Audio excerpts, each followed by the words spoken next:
niếng miên cầm pua 1 mét 60 cm niếng chiaភាសាអង់គ្លេសគឺ she មាន has កំពស់ the height 1 mét 60 cm ជាភាសាអង់គ្លេសគឺ 1 meter 60 centimeters តើការបកប្រែពីភាសាខ្មែរមកភាសាអង់គ្លេសត្រង់បែបនឹងត្រឹមត្រូវដែរឬទេចម្លើយគឺមិនត្រឹមត្រូវទេចាអញ្ចឹងបើសិនបើវាអត់ត្រឹមត្រូវឥឡូវនេះយើងមកសិក្សាអំពីក្បួននៃការប្រើប្រាស់ភាសាអង់គ្លេសដែលនិយាយពីកម្ពស់ចាមានប្រវែងមានទទឹងមានបណ្ដោយហើយនិងមានជម្រៅទាំងអស់គ្នា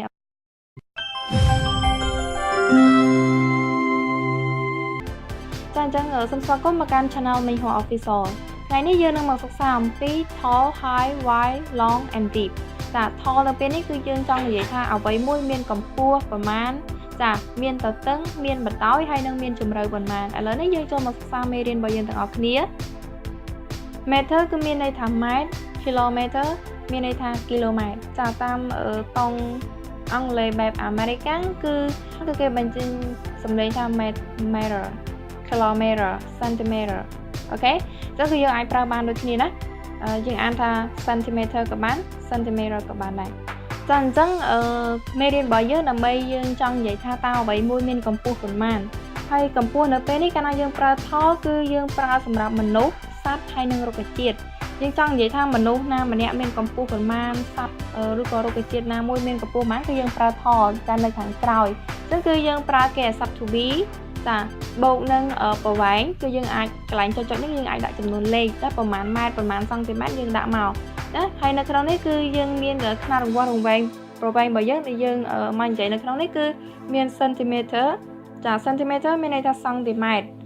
meter មានន័យថាម៉ែត្រ kilometer គឺគីឡូម៉ែត្រចាអញ្ចឹងຂະຫນាតវែងគឺយើងអាចប្រើតាមនេះណាតាមវែងតាមខ្លីគឺយើងអាចប្រើតាមនេះបានហើយចំពោះការអានបញ្ចេញសំឡេងពាក្យទាំង3នេះវិញគឺយើងអាចនិយាយថា centimeter ក៏បានឬក៏ centimeter តាមតង់នៃបែបអាមេរិកហើយនិងបែប British English ចាអង់គ្លេសបែបអង់គ្លេសនឹងឯងចឹងអ្នកទាំងអស់គ្នាដូចជាពាក្យ meter គឺយើងអាចអានថា meter ឬក៏ meter ចាមួយទៀតគឺ kilometer ឬក៏យើងអាចនិយាយថា kilometer ក៏បានដែរណាតាមតង់នៃភាសាអង់គ្លេសនឹងឯងអញ្ចឹងគឺបានដូចគ្នាចាឥឡូវនេះយើងមកមើលឧទាហរណ៍ទាំងអស់គ្នាកាលណាយើងនិយាយថានាងមានកម្ពស់ 1 ម៉ែត្រ 60 សង់ទីម៉ែត្របើយើងបកន័យត្រង់តែម្ដងណាគឺអ្នកនរនេះអាចមើលទៅតាមពណ៌តែនៅក្នុងនេះនឹងខ្ញុំដាក់ជាភាសាខ្មែរហើយនិងភាសាអង់គ្លេសគឺពណ៌ដូចគ្នាណាតាមការបកប្រែរបស់វាន័យត្រង់អញ្ចឹងសួរថាតើការប្រើប្រាស់បែបនេះត្រឹមត្រូវដែរឬទេអំបញ្ញមិញរឿងនេះខ្ញុំបញ្ជាក់អ្នកទាំងអស់គ្នាហើយថាវាមិនត្រឹមត្រូវទេអញ្ចឹងកាន់យើងអត់អាចនិយាយថា she has the height 1 meter 60 centimeters បានទេចាកាលណាយើងប្រើ height នេះបានមានអ្វីមួយជាលក្ខណៈកម្មសិទ្ធិប៉ុន្តែកាលណាយើងនិយាយថាមានកម្ពស់ឬក៏មានជម្រៅមានអីហ្នឹងគឺយើងអត់ប្រើបែបហ្នឹងទេចាអញ្ចឹងគឺចម្លើយនេះគឺមិនត្រឹមត្រូវទេឥឡូវយើងមើលមកចម្លើយត្រឹមត្រូវនោះគឺយើងប្រើតាមទម្រង់ខាងលើគឺកិរិយាសព្ទ to be បូកនឹងប្រវែងបូកនឹង tall នៅខាងក្រោយមានថាមានកម្ពស់ប្រមាណគឺយើងដាក់នៅខាងក្រោយវិញណាចាអញ្ចឹងឧទាហរណ៍គឺចម្លើយដែលត្រឹមត្រូវនោះគឺ she is 1 meter 60 centimeters tall ចានាងមានកម្ពស់1 ម៉ែត្រ 60 សង់ទីម៉ែត្រគឺយើងប្រើទម្រង់បែបនេះឯងណា she is 1 meter 60 centimeters tall she is 1 meter 60 centimeter tall ចាគឺយើងប្រើទម្រង់បែបនេះណាបន្តមកទៀតយើងមើលឧទាហរណ៍បន្តមកទៀត grandfather មានន័យថាជីតា elephant ដំរី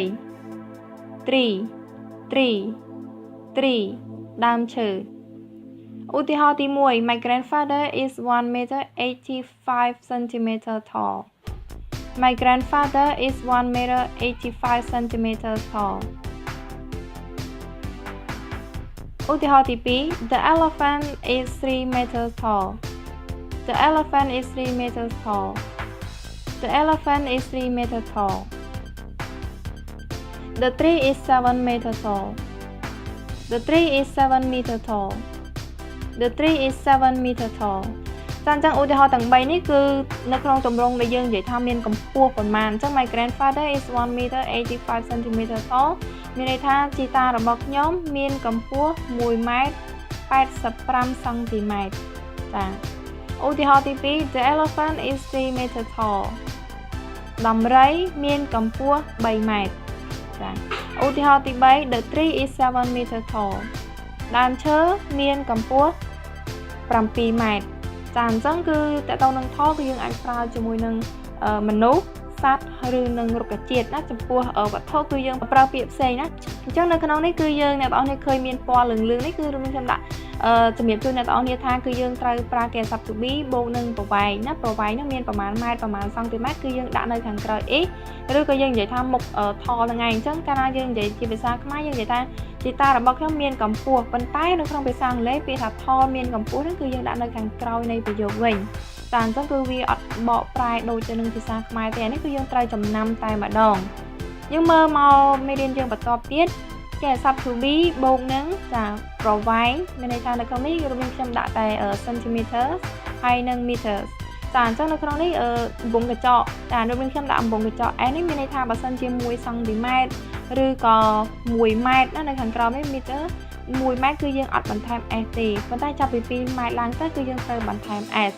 នៅខាងក្រោយនេះបូកពាក្យថា high ហើយក៏នៅពេលនេះក៏បកប្រែថាមានកម្ពស់ដែរប៉ុន្តែមានកម្ពស់នៅពេលនេះគឺយើងប្រើទៅលើវត្ថុចាវត្ថុឬក៏របស់អីមួយមានកម្ពស់ប្រមាណគឺយើងប្រើ high មានន័យថាក្រៅតែអំបញ្ញមិញយើងនិយាយថា tall គឺយើងប្រើសម្រាប់មនុស្សសត្វហើយនិងរុក្ខជាតិអញ្ចឹងក្រៅពីហ្នឹងគឺយើងប្រើ high ណាចាអញ្ចឹងគឺយើងប្រើ high យើងអត់ប្រើ tall ទេឥឡូវយើងមើលឧទាហរណ៍ទាំងអស់គ្នាផ្ទះនេះមានកម្ពស់7ម៉ែត្រចាអញ្ចឹងផ្ទះនេះមានកម្ពស់7ម៉ែត្រអញ្ចឹងភាសាអង់គ្លេសតើយើងត្រូវបំលែងវាក៏ដូចជាសរសេរយ៉ាងម៉េចទៅឥឡូវយើងមកមើលទាំងអស់គ្នាចា This house is 7 meters high This house is 7 meter high This house is 7 meter high ផ្ទះនេះមានកម្ពស់7ម៉ែត្រអញ្ចឹងគឺយើងដាក់ high នៅខាងចុងចា high គឺនៅខាងចុងនៃប្រយោគដែលមានគេស័ព្ទ to be បន្ទាប់ពីប្រធាន This house គឺជាប្រធានណា This house is 7 meter high គឺយើងប្រើទម្រង់បែបនេះដើម្បីនិយាយថាអ្វីមួយមានកម្ពស់ប៉ុន្មានចា house house house ផ្ទះ cliff cliff cliff ផ្ទាំងថ្ម Mount Everest Mount Everest Mount Everest ភ្នំ Everest ឥឡូវនេះយើងមកមើលឧទាហរណ៍ជាប្រយោគពេញ This house is 7 meter high This house is 7 meter high This house is 7 meter high ផ្ទះនេះមានកម្ពស់7ម៉ែត្រចាអញ្ចឹងគឺយើងប្រើទម្រង់បែបនេះណា This house is 7 meter high The cliff is 25 meter high That cliff is 25 meter high That cliff is 25 meter high ចាអញ្ចឹងនៅក្នុងនេះគឺចង់និយាយថាផ្ទាំងថ្មនោះមានកម្ពស់25ម៉ែត្រចាអញ្ចឹងនៅក្នុងនេះគឺយើងប្រើទម្រង់ដូចគ្នាណាគ្រាន់តែរូបនេះខ្ញុំអត់បានដាក់ជាពណ៌ជូនអ្នកទាំងអស់គ្នាទេប៉ុន្តែយើងប្រើដាក់ high នៅខាងចុងដូចគ្នា Mount Everest is 8,848 meter high Mount Everest is 8,848 meter high Mount Everest is 8,848 meter high ភ្នំ Everest មានកម្ពស់ 8,848 ម៉ែត្រចាអញ្ចឹងនៅក្នុងនេះគឺយើងដាក់ចាប្រវែងនៅខាងមុខហើយបកប្រែថាមានកម្ពស់នឹងឯងណាជាភាសាបកជាភាសាខ្មែររបស់យើងមានន័យថាមានកម្ពស់មេរៀនបន្តមកទៀតតើនឹងគេស័ព្ទ to be បូកនឹងប្រវែងចាប្រវែងគឺដូចគ្នាតដែរគឺ centimeter meter ហើយនិង kilometer បូកនឹងពាក្យ y នៅពេលនេះគឺយើងបកប្រែថាមានទទឹងអញ្ចឹងនៅក្នុង slide គឺមានខ្ញុំអត់មានបកប្រែជូនបងប្អូនទាំងអស់គ្នាទេប៉ុន្តែនៅពេលដែលបងប្អូនមើលចប់យើងអាចមើលត្រឡប់មកវិញហើយធ្វើការកត់ត្រាទុកណាដើម្បីរៀនបង្កើតជាប្រយោគក៏ដូចជាយកវាទៅរៀនប្រើប្រាស់រៀននិយាយផងដែរចាឥឡូវយើងមើលឧទាហរណ៍ផ្ទះរបស់ខ្ញុំមានទទឹង7ម៉ែត្រចាអញ្ចឹងផ្ទះរបស់ខ្ញុំមានទទឹង7ម៉ែត្រតើយើងសរសេរមិនទៅផ្ទះរបស់ខ្ញុំគឺ my house មានទទឹងគឺយើងនិយាយមិនថាយើងប្រើ y ចា7ម៉ែត្រគឺ7 meter អញ្ចឹងតើយើងគួរប្រើប្រាស់បែបណាបងប្អូនគិតមួយផ្លែទៅចាចម្លើយនោះគឺ My house is 7 meter wide My house is 7 meter wide ចាអញ្ចឹងនៅក្នុងនេះគឺ y គឺយើងដាក់នៅខាងចុងដូចគ្នាណាកាលណាយើងនិយាយពីតម្រងមានទទឹងមានប្រវែងមានកម្ពស់អីហ្នឹងគឺយើងដាក់នៅខាងចុងអញ្ចឹងគឺយើងប្រើតម្រងបែបនេះណា My house is 7 meter high អញ្ចឹងយើងត្រូវថែម s ដោយសារអីមាន7 ម៉ែត្រអញ្ចឹងចាប់ពី2ម៉ែត្រឡើងទៅ meter គឺត្រូវថែម s ចា box box box ប្រអប់ table table table តុ board board board ក្តារឥឡូវនេះយើងមកមើលឧទាហរណ៍ពេញ This box is 30 centimeters wide This box is 30 centimeter wide ប្រអប់នេះមានទទឹង30 cm ចាអញ្ចឹងគឺយើងប្រើតម្រងបែបនេះណា This box ចាគឺជាប្រធានបូកនឹងគេ sub to be is ដោយសារអីចង់និយាយថាប្រអប់មួយណា This box is 30 centimeter wide គឺដាក់នៅខាងចុងនៃប្រយោគនឹងឯង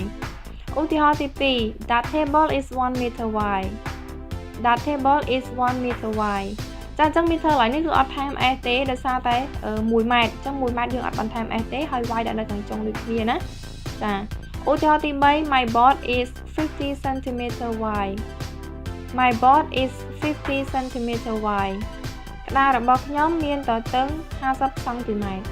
ចាអញ្ចឹងគឺយើងប្រើតម្រងបែបនេះឯងអញ្ចឹងបងប្អូនអាចបន្តិចទៀតនឹងធ្វើកា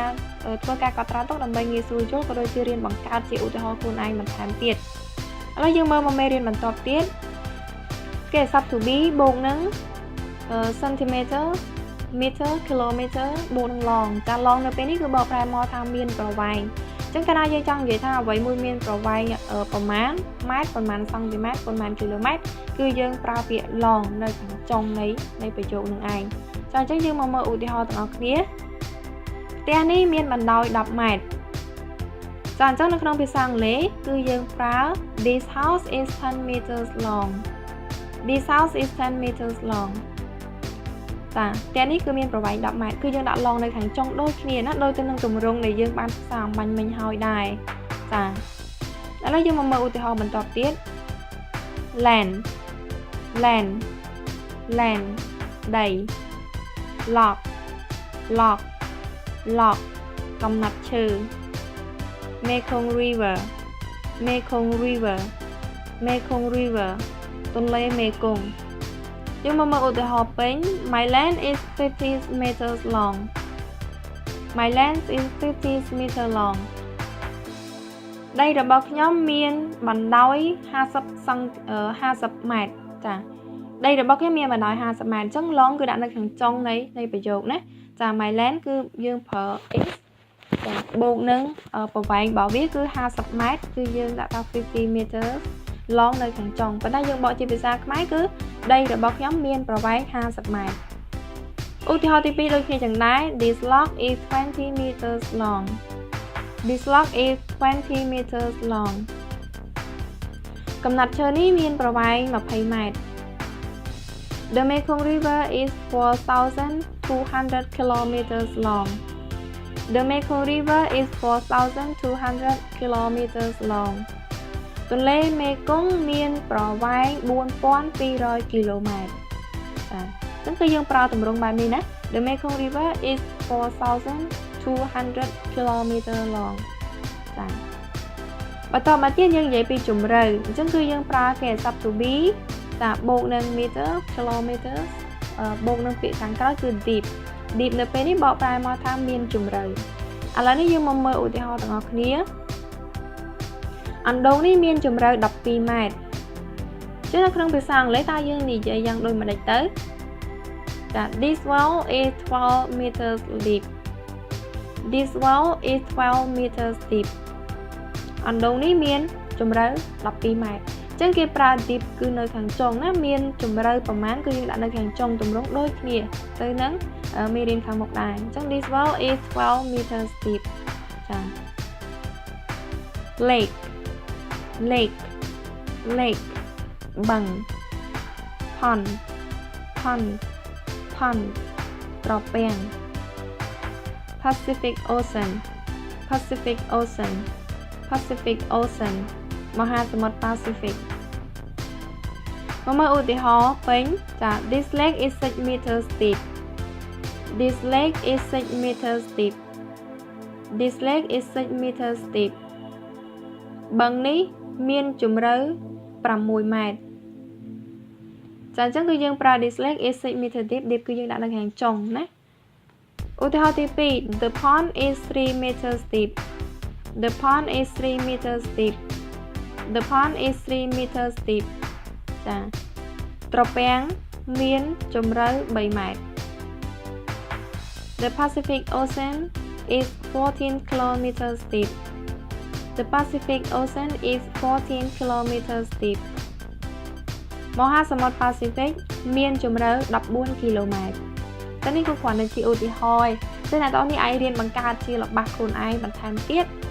ដើម្បីយកទៅរៀនអនុវត្តនិយាយក៏ដូចជារៀនប្រើប្រាស់នៅក្នុងជីវភាពប្រចាំថ្ងៃចាអញ្ចឹងនៅក្នុងមេរៀនរបស់យើងនៅថ្ងៃនេះគឺមានតកតងទៅនឹងថលចាមានកម្ពស់ high មានកម្ពស់ដូចគ្នាប្រើជាមួយនឹងរបស់ឬក៏វត្ថុ y គឺយើងបកប្រែមកថាមានតតឹង long មានបណ្ដោយ deep មានជម្រៅចាអញ្ចឹងនៅមេរៀនរបស់យើងគឺមានប៉ុណ្្នឹងឯងអ្នកទាំងអស់នេះអាចយកទៅរៀនបង្កើតឲ្យខ្លួនឯងតទៅនឹងរបស់ប្រើប្រាស់ក៏ដូចជាអ្វីដែលមាននៅជុំវិញខ្លួនយើងហើយយើងយកមកបង្កើតជាឧទាហរណ៍ថាវាមានកម្ពស់មានតតឹងមានបណ្ដោយមានជម្រៅប្រមាណនឹងឯងចាអញ្ចឹងមេរៀនរបស់យើងគឺមានតែប៉ុណ្្នឹងអរគុណច្រើន Goodbye ហើយកុំភ្លេចទស្សនាម្ដងទៀតហើយធ្វើការកត់ត្រាទុកណាហើយកុំភ្លេចរំលឹកជារឿយៗកាលណាអ្នកនរនេះរំលឹកច្រើនដងឬក៏យើងមើលទស្សនាម្ដងទៀតនឹងធ្វើឲ្យអ្នកនរនេះចាំហើយកុំភ្លេចយកទៅប្រើប្រាស់ក៏ដូចជាបើមានឆ្ងល់ឡើយណាកុំភ្លេច comment សួរនៅខាងក្រោមអូខេ Goodbye